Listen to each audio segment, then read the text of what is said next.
Rukman, let's proceed ahead with your HR snap for the post of Assistant Legal Officer in Yes. Organization Security Printing and Minting Corporation of India Limited. Okay, Rukman हम start करते हैं आपकी introduction से. Please introduce.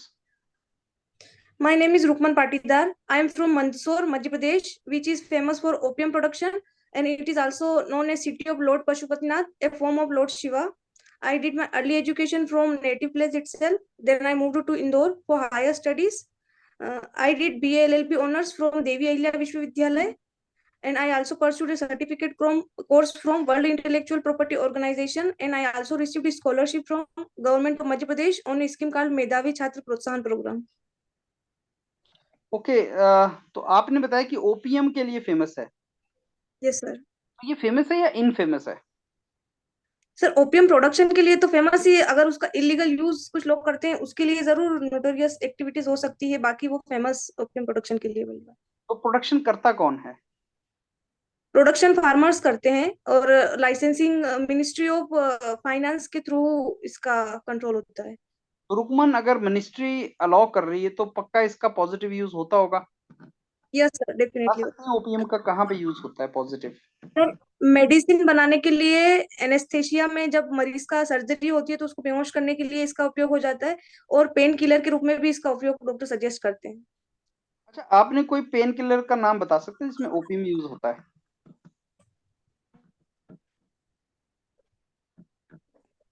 Sir अभी मेरे को at the time recall नहीं हो रहा है, बाकी मैं इसके बारे में पढ़ूंगी. चलिए, मैं आपको कुछ पेन किलर्स के नाम बताता हूँ जो आपका टेम्परेचर रिड्यूस करते हैं. डिस्प्रिन का नाम तो सुना होगा आपने, सिर दर्द यस हटाता है. तो क्या डिस्प्रिन में ओपीएम होता है? सर. कभी आपने देखा है उसमें लिखा हुआ ओपीएम? सर एक्चुअल ओपियम का नाम तो नहीं लिखा रहता, उसका कुछ इंग्रेडिएंट होते हैं, उससे भी बहुत सारी चीजें बनती है, तो उसका कोई वो होगा, उसमें डायरेक्टली ओपियम का नाम तो नहीं लिखा हुआ. देवी अहिल्या के बारे में हमें कुछ बताएं आप. सर देवी अहिल्या एक होलकर क्वीन थी. उन्होंने 18वीं शताब्दी में होलकर स्टेट पे राज किया था, और वो उन्होंने अपनी राजधानी इंदौर से महेश्वर नामक स्थान पे शिफ्ट की थी, और वहां पे उन्होंने माहेश्वरी साड़ी का प्रोडक्शन भी स्टार्ट किया था, और उन्होंने कई मंदिरों का पुनर्निर्माण भी करवाया था. उसमें काशी विश्वनाथ मंदिर भी फेमस है, और इसके अलावा चार धाम मंदिरों की भी उन्होंने पुनः स्थापना करवाई थी, और कई जनता की सुविधा के लिए कई सारे कुएं, बावड़ियों, तालाबों आदि का भी निर्माण करवाया था, और वो एक योग्य शासिका थी. आपने वर्ल्ड इंटेलेक्चुअल प्रॉपर्टी ऑर्गेनाइजेशन से क्या किया है रुकमन? सर मैंने वर्ल्ड इंटेलेक्चुअल प्रॉपर्टी ऑर्गेनाइजेशन से एक इंट्रोडक्शन कोर्स इंटेलेक्चुअल प्रॉपर्टी में किया है. उसमें ये बेसिकली साल में 4 बार एग्जाम होती है, तो मैंने उसके 5 सर्टिफिकेट सेम एग्जाम में उसको क्वालिफाई किया है. किस पर्पज से किया है आपने? What you want? Sir intellectual property की नीड हर ऑर्गेनाइजेशन में है, क्योंकि आईपी का बहुत डेवलपमेंट हो रहा है रिसेंटली, तो किसी भी ऑर्गेनाइजेशन में इसकी जरूरत पड़ती है. तो मैंने अपने आप को, मैं क्यूरियस हूँ उस चीज को जानने के लिए कि किसी भी ऑर्गेनाइजेशन में मैं जाऊँ तो उस ऑर्गेनाइजेशन को उस फील्ड में हेल्प प्रोवाइड कर सकूँ. कहाँ पे है head office World Intellectual Property Organization का? In Geneva Switzerland. इनके चीज के चीफ कौन है आजकल? इसके चीफ, सर मेरे को याद नहीं आ रहा है अभी, बाकी. अच्छा रुकमन, इंटेलेक्चुअल प्रॉपर्टीज के कुछ एग्जांपल्स दीजिए. सर इंटेलेक्चुअल प्रॉपर्टी में copyright, patent, trademark, design, geographical indication. अगर हम ऑनलाइन पे इंटरव्यू ले रहे हैं किसी कैंडिडेट का, मेरे को उसका यस सर. इंटेलेक्चुअल प्रॉपर्टी लेना है, तो क्या मैं ले सकता हूँ? यस सर, आप कॉपीराइट के थ्रू इसमें आपका अधिकार है. तो क्या इसके बाद कोई और ऑनलाइन इंटरव्यू नहीं ले पाएगा?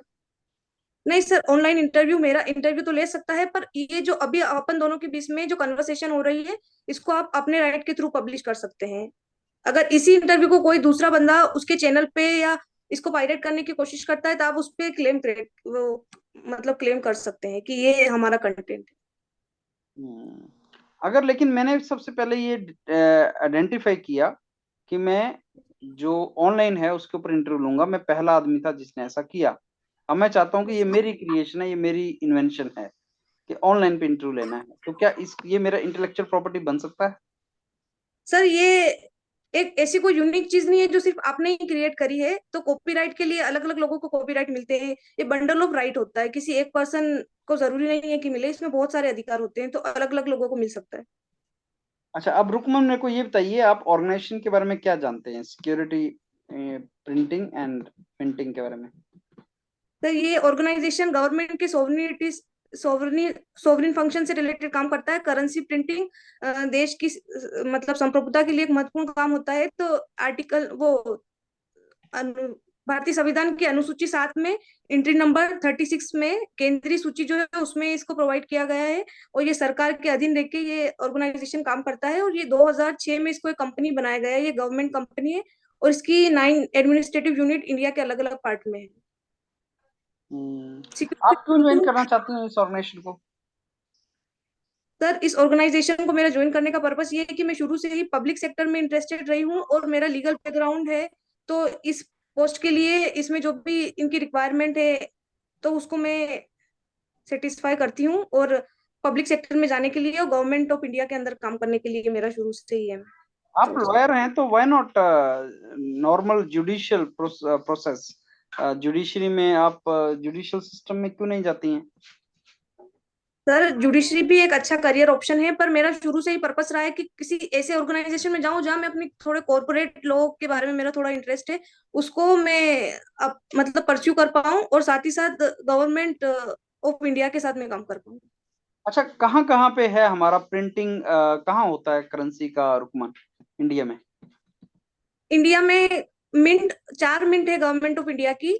नोएडा, नासिक, नोएडा, मुंबई, कोलकाता और हैदराबाद। और इसकी 2 सिक्योरिटी प्रेसेस है, हैदराबाद और नासिक। और इसकी 2 करंस नोट बैंक प्रेस है, एक देवास और नासिक। और इसका एक सिक्योरिटी पेपर मिले होशंगाबाद।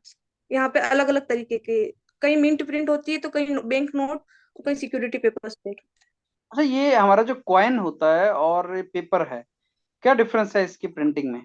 अथॉरिटी कैसे अलग है इन दोनों का? सर, एक्चुअल में जो कॉइन है ये गवर्नमेंट ऑफ इंडिया के नाम से प्रिंट होते हैं। मतलब गवर्नमेंट ऑफ इंडिया की होल अथॉरिटी इसको होती है और इनको इशू करने के लिए भी गवर्नमेंट ऑफ इंडिया के थ्रू आरबीआई इनको इशू करता है। जबकि बैंक नोट जो है वो आरबीआई के थ्रू मतलब आरबीआई उनको प्रिंट करवाने का टेंडर देता है और आरबीआई के थ्रू वो सर्कुलेट होते हैं। और उसमें आरबीआई के गवर्नमेंट का सिग्नेचर रहता है और वो प्रोमिस करते हैं, आरबीआई के गवर्नर प्रोमिस करते हैं इसको लीगल टेंडर के रूप में। अच्छा रुकमन, अगर हमें इकोनॉमी को मूव करवाना है और मैं ज्यादा जो प्रिंट करवा दूं करेंसी, तो उससे क्या ट्रबल आएगा? सर, एक तो गवर्नमेंट ऑफ इंडिया आरबीआई के गवर्नर के थ्रू प्रॉमिस करती है कि हम आपको ये लीगल टेंडर प्रोवाइड करते हैं कि आई प्रोमिस टू पे द बियरर, जितना भी उसमें सम लिखा रहता है। अगर ज्यादा एक्सेस में करेंसी प्रिंट करा दी और सरकार की स्थिति ऐसी नहीं रही कि वो उस टाइम जब व्यक्ति उस 20 रुपए की या 100 रुपए की कीमत मांगे और फुलफिल नहीं कराए तो अर्थव्यवस्था में हलचल मच सकती है और इंडिया की इकोनॉमी बैकवर्ड जा सकती है। तो इसलिए गवर्नमेंट एक निश्चित अमाउंट में मनी पहले आरबीआई के पास रिजर्व रखती है जिसमें गोल्ड भी होता है और विदेशी मुद्रा भंडार भी होता है, उसके पश्चात ही नोट का प्रयोग होता है। रुकमन, आप कैसे मानती हैं आप सूटेबल हैं इस पर्टिकुलर प्रोफाइल के लिए? सर, इस ऑर्गेनाइजेशन में काम करने के लिए कुछ स्किल्स की रिक्वायरमेंट है, जैसे cooperation, coordination, perseverance, emotional intelligence और other qualities, hard working, dedication. ये क्वालिटीज मुझ में खुद हद तक है। और कोऑपरेशन और कोऑर्डिनेशन का सबसे सूटेबल एग्जांपल तो मैं इस तरीके से दे सकती हूँ कि कॉलेज में 5 ईयर की डिग्री में हमारे 10 सेमेस्टर हुआ करते थे। तो हर सेमेस्टर में एक ग्रुप बनता था 6 से लेके 10 लोगों का। हर एक सब्जेक्ट के लिए 6 ग्रुप बनते थे। तो उसमें मैं फर्स्ट सेमेस्टर से लेके 10th सेमेस्टर तक कोऑपरेशन और कोऑर्डिनेशन एक्टिविटीज में ग्रुप के अलग अलग मेंबर्स के बीच में कोऑर्डिनेशन करवाना और उनकी जिस भी तरीके से हेल्प हो सके, अगर उनके बीच में कोई कॉन्फ्लिक्ट आता है तो उन लोगों को सपोर्ट करना। तो ओके कोऑपरेशन रुकमन, कोऑर्डिनेशन मेरा। Rukman let me give you the feedback now. Rukman देखो, यस सर। इंट्रोडक्शन में जो भी आप वर्ड बोलोगे वहां से क्वेश्चन पूछ लेगा। आपने यस सर। देवी अहिल्या की बात की तो क्वेश्चन पूछेगा। आपने ओपीएम की बात की तो क्वेश्चन पूछेगा। आपने वर्ल्ड इंटेलेक्चुअल प्रॉपर्टी ऑर्गेनाइजेशन की बात की तो क्वेश्चन पूछेगा। आप अपना जो इंट्रोडक्शन एक पेज पे लिखें, और जैसे अगर आपने WIPO लिख दिया तो सबसे पहले क्वेश्चन निकलता है कि साहब ये कहाँ पे हेड ऑफिस है, क्या इसके मेन रोल्स एंड रिस्पॉन्सिबिलिटीज हैं, और इसका चीफ कौन है। और अगर आपने चीफ का नाम नहीं बताया तो ऑब्वियसली वो एक आपका मार्क्स चला जाता यस सर, अभी वो एक नहीं हुआ था मेरे को। है। हाँ, तो जो जो क्वेश्चन आपसे पूछे जा रहे हैं रुकमन, उनको यस सर। नोट करते जाएं आप एंड अकॉर्डिंगली तैयार करते जाएं, राइट? हाँ जी। इसका कुछ तो डॉक्यूमेंट ये मैं आपको दूंगा, इसका डॉक्यूमेंट सिक्योरिटी से रिलेटेड, प्रेस से रिलेटेड मिलेगा आपको। अब मेरे को एक व्हाट्सएप कर दें आप इस ऑर्गेनाइजेशन के बारे में, मैं आपको इसका डॉक्यूमेंट शाम तक आप प्रोवाइड करवाते हैं हम आपको, राइट? सर एक ये लैंग्वेज का फ्लो अब हिंदी में ठीक है ना, मतलब इतना ठीक है, और टाइप कोई का ट्रबल लग रहा नहीं, है कोई ना? ट्रबल नहीं। पब्लिक सेक्टर का जॉब है, हिंदी में बोल सकते हैं, कोई इशू नहीं। यस।